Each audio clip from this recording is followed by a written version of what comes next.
Am I the asshole for potentially ruining my brother and sister-in-law financially? My brother and sister-in-law recently had a child together, which is awesome, but I also found out they actually don't pay rent to our mom. They are staying in her old house. She wanted to downsize and move back home for better weather. Things have been tight for her, so I help her out. I thought they were paying the property taxes and general upkeep of the house. Turns out they do not even pay her rent. Apparently they are also struggling. Which I understand since they live in New York. Cost of living can be nutty. What got me was when my mom told me my sister-in-law made the choice to not go back to work, which is confusing since she made more than my brother. She wants to stay home with their kid, fair, but on my brother's income, they cannot afford to pay any rent or housing expenses. Mom wants to make me responsible for her finances. She essentially does not want to worry about bills and stuff going forward. Which I don't have a problem with, just the expenses on her old house are adding up. She finished the basement for them to give them more space. She also pays their car payment, phone, internet, and Ease Pass. If I was not helping her, she would be homeless. I told her we need to change up this agreement because she cannot sustain it. She pretty much told me I can handle it however I see fit. Which is annoying, but it is what it is.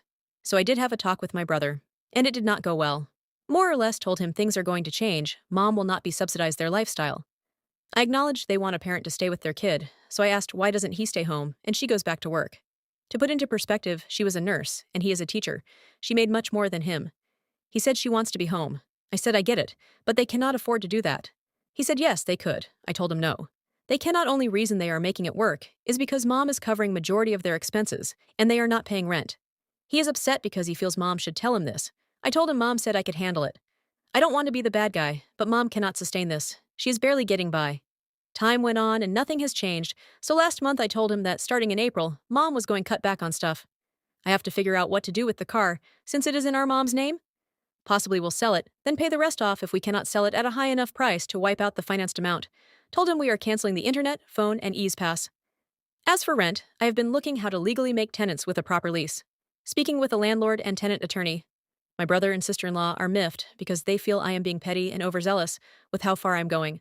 Claiming I'm willing to make my niece homeless. Not my intent, but they cannot keep abusing our mom like they have. She's going to be 68. She worked her ass off over the years. She has no reason to struggling when she worked as hard as she did. Only reason she is struggling is because majority of her money goes to them. They claim she wanted to do this, and I somehow have convinced her otherwise. My mom is a chronic people pleaser, and no, she would never tell them no, because they know exactly how to get her to cave. My sister-in-law thinks I am being also a prick because I suggested she goes back to work, implying I am telling them how to parent. Here I am guessed to vent and see maybe I am being overly harsh because I don't know what it is like to raise a family,